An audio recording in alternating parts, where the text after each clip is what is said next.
Tell your doctor about any worsening eye problems, such as eye pain or vision changes, including blurred vision, joint aches and pain, and a parasitic infection. Don't change or stop asthma medicines without talking to your doctor. Healing from within is a wonderful thing. Ask your child's eczema specialist how Dupixent can help heal their skin from within. Wayfair has deals so big that you might get a big head. Because with savings so real, you can get your dream sofa for half the price. Wayfair, it's always a big deal.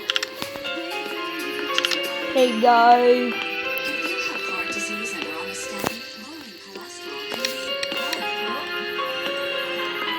And diets and exercise actually. Yeah.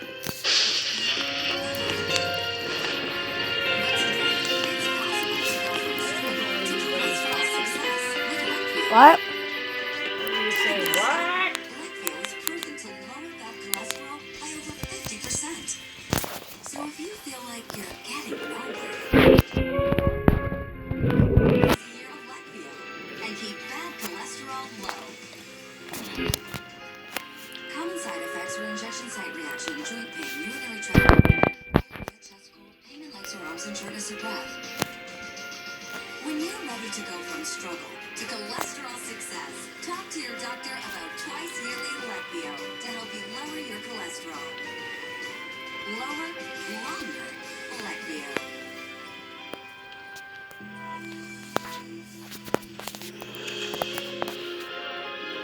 Yeah. Richard Overton was charged with the first-degree murder of his wife Janet. He insisted he was innocent. Yeah, I just did.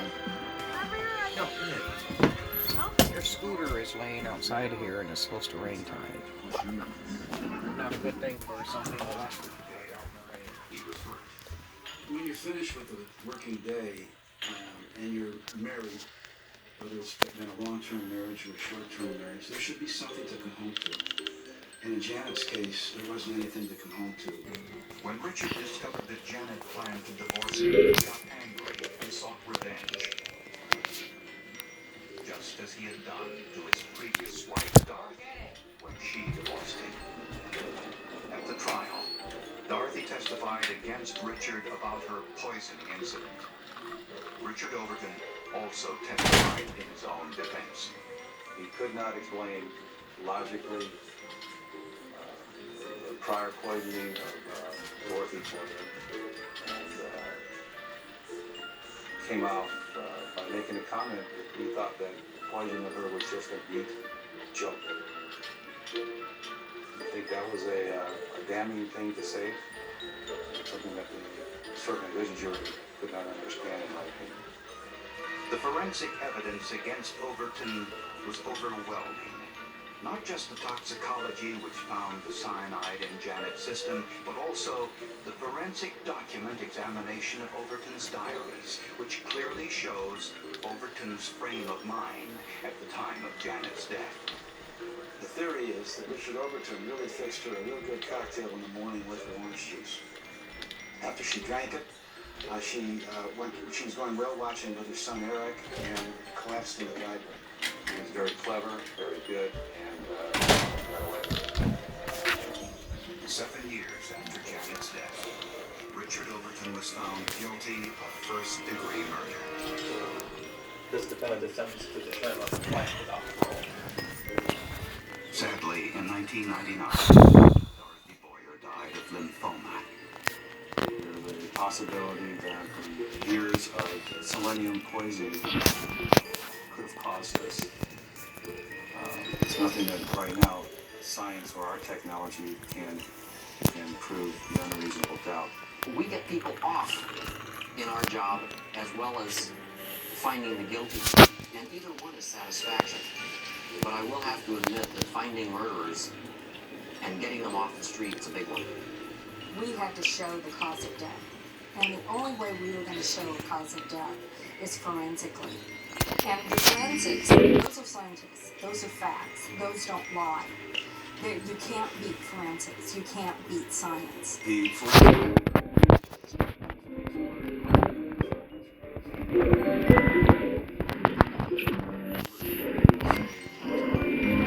Science,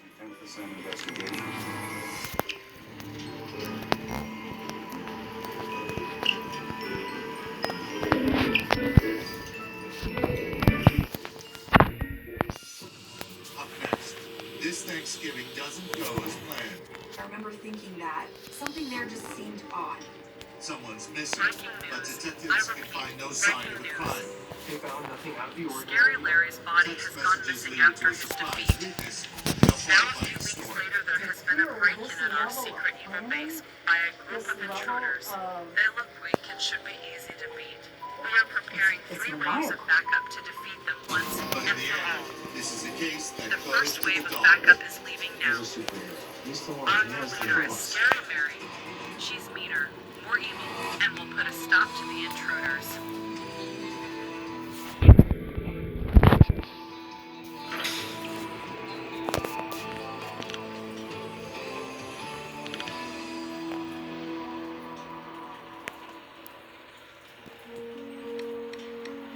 The sky was literally the limit for Kelsey Barrett. She had been interested in aviation from a very young age. She was incredibly intelligent. She's training our United States Air Force cadets how to fly planes. So she's in a very important role, not only for her, but for this nation, getting pilots ready to fly. In 2016, the 26-year-old pilot led Patrick Frazee, a 29-year-old Colorado native. Patrick Frazee is, I would say, a modern-day cowboy. He runs cattle that he has at different ranches all around Colorado. The two fell in love, got engaged, and Kelsey moved to Colorado to be with Patrick. In 2017, the couple welcomed a baby girl into their lives. She has the baby, and by all accounts, they're really a cute young couple with an adorable baby. Even though they had a child together, this relationship was a little unusual. Kelsey wasn't living with Patrick. Patrick, in fact, never ever lived with Kelsey. The reason? Patrick's ranch required a lot of work and a lot of time. He lived there with his mother, about 20 miles away from where Kelsey lived. You gotta wonder about his age, still with his mom. This unusual living arrangement wasn't driven at all by the undisguised hostility Patrick's mother had for his bride-to-be. His mom openly would go around and tell people, that's the whore that my son picked up at the airport. His mom wasn't very happy about the relationship, so there was a lot of tension. Shortly after Thanksgiving 2018, Kelsey dropped out of contact for more than a week, which was highly unusual. Her mother couldn't track her down. She's trying to talk to Kelsey, and she can't reach her. So she's trying to figure out what's going on. So she finally calls Patrick and what's His mother, the baby, was safe. But he also had bad news. He said he and Kelsey's relationship was on the rocks. He said he hadn't spoken to her since Thanksgiving, although they did exchange some text messages. Kelsey's employers were contacted. They hadn't seen her for days. Kelsey didn't go to work, and that is very unlike Kelsey to do something like that. To not go to work, to not call them that she's not going to be there. Though it seemed totally out of character, investigators had to consider that given the problems in her relationship with Patrick, Kelsey may have simply run off. There's just something not right. Something is wrong.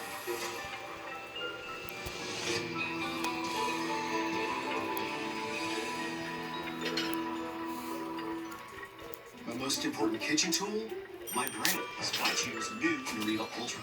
Unlike some others, it supports 7 brain health indicators, including mental alertness, from one serving to help keep me sharp. Try new Nariva Ultra. Think bigger. And we're live. I am so excited. With Posh Shows, you have direct access to Poshmark's millions of sellers with auctions starting as low as $3. Posh Shows, the newest way to score the deal of a lifetime on Poshmark. Start bidding today. Prescription eyewear can be really expensive. And here's the secret. Glasses don't actually cost that much to make. Surprise! Especially when you design your own eyewear and then sell it directly to your customers. Like we do. Oh hi, we're Warby Parker. Our glasses start at $95, including prescription lenses. And the best part? You can try 5 pairs for free at warbyparker.com. In 1 second, Sarah will get a job offer somewhere sunnier, relocating in weeks. Weeks? Yeah, weeks. Castle House. Don't worry, sell to Open Door and move on your schedule. Request a cash offer at opendoor.com.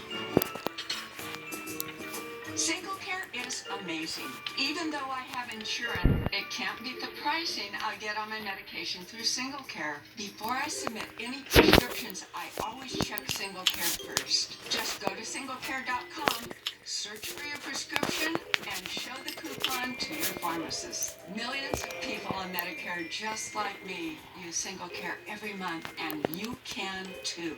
Visit singlecare.com and start saving today. Looking good, guys. Vacations are better with the credit gods on your side. I'm coming up. Credit one bank and live one. The most obnoxious commercial airing right now.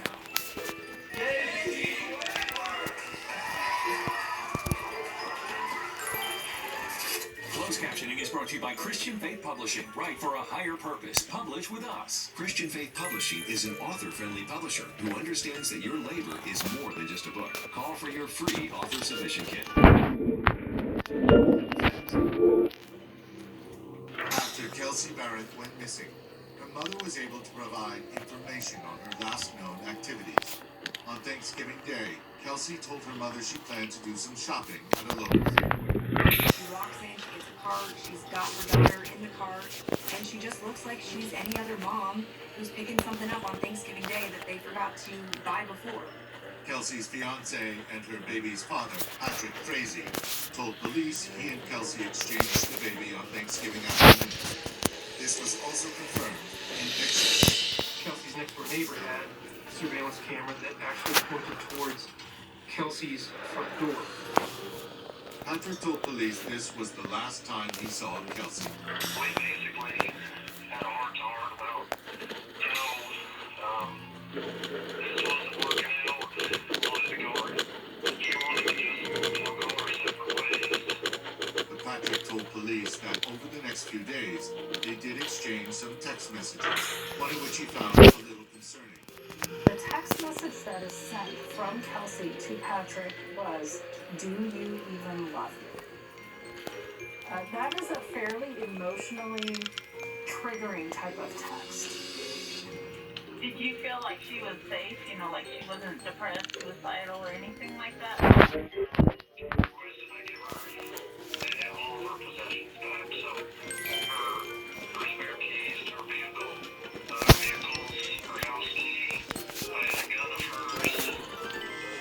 Patrick told police that he'd taken that gun from Kelsey almost a year earlier, after they'd had a particularly nasty argument. Patrick said he and Kelsey were arguing, and it was about finances, and Kelsey had gotten to the point where she had a gun, put the gun to her head, said maybe I'd be better off dead. That caused some concern with Patrick, with regard to Kelsey's mental state. The police officer asks him, "Do you think that she was depressed or anything like that?" And he says, "Oh, no. She was fine, or I wouldn't have given her gun back to her." She wasn't, depressed or suicidal. She just had enough of the arrangement. But there was still hope that Kelsey was okay. Her phone was on the move. The last time her phone hits is near a canyon up in Idaho. Reports are correct that Kelsey's phone gave a location near Gooding, Idaho on November 25th. We've executed search warrants on Kelsey's home as well as both of her vehicles. We are treating Kelsey's disappearance as a missing persons case at this time. Kelsey had no reason to be in Idaho, so it really made you wonder what's really going on here. Police in the area were alerted but could find no sign of Kelsey. By this time, 10 days had passed and her family was frantic. She doesn't run off, and someone knows where she's at. Kelsey, we just want you home. Close as you can. We won't quit looking. Kelsey's mother and brother traveled from Washington State to Colorado. The first thing they did was their own search of Kelsey's condo. And to the surprise of forensic experts, they found something local investigators missed. Where this case takes a very sharp turn is when Kelsey's brother looks down at the toilet. Blood on the toilet. He contacts law enforcement, and immediately it is apparent that there is what appears to be blood on that toilet.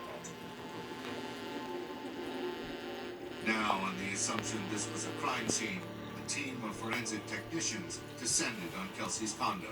The CSI people were pretty embarrassed. I think they ended up going back in there 6 or 7 times. They were pulling up the floorboards, they're pulling upstairs.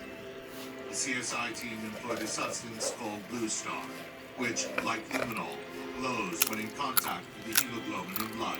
They find blood in several places. They find blood on the bathtub, they find blood on a light switch. My heart sunk when I saw that blood, because now you know something bad has happened. And I'm thinking, she's not alive.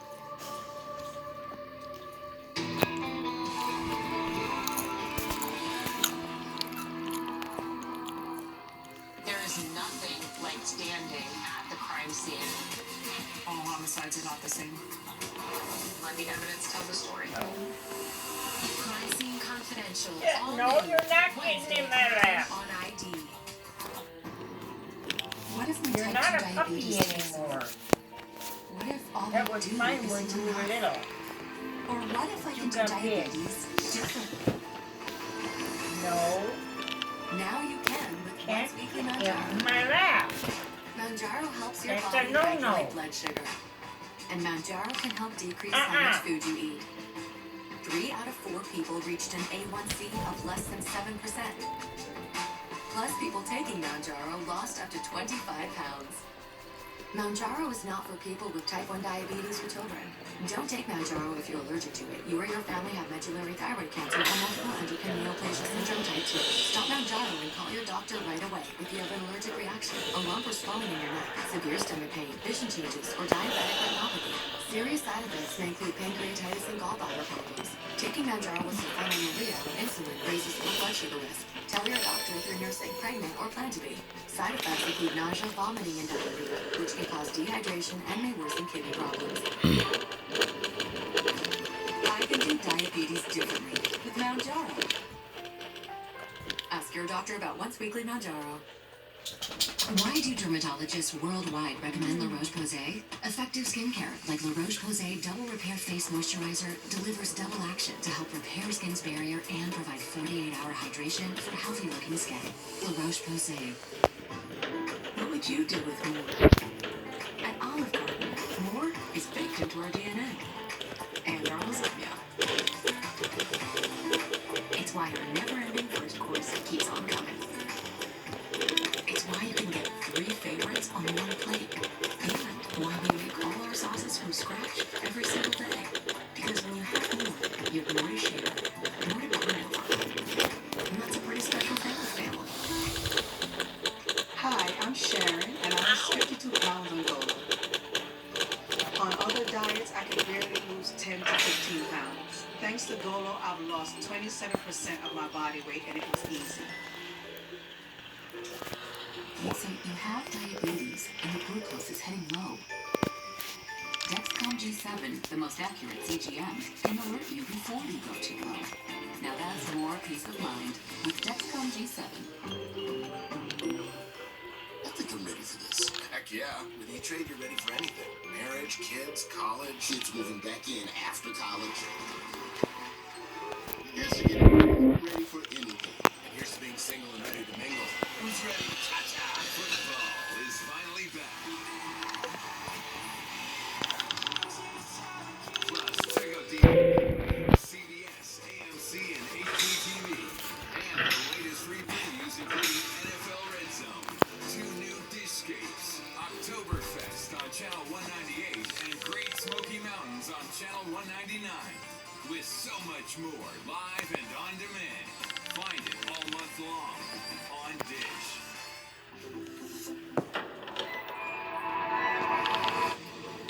Large amount of Kelsey Barrett's blood found in her condominium had investigators fearing she'd been murdered. We were able to identify a profile, and that profile was a profile of Kelsey.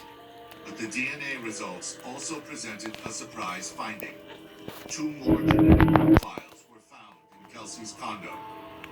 They did find unknown subjects. There was a female and there was a male. There were no hits on either profile in the CODIS DNA database. Male DNA was ultimately matched back to the condo's previous tenant. That was kind of the odd one. She said the day she moved, she cut herself a few times doing boxes and she just let it bleed onto the floor. So we actually found a lot of her blood in those floorboards.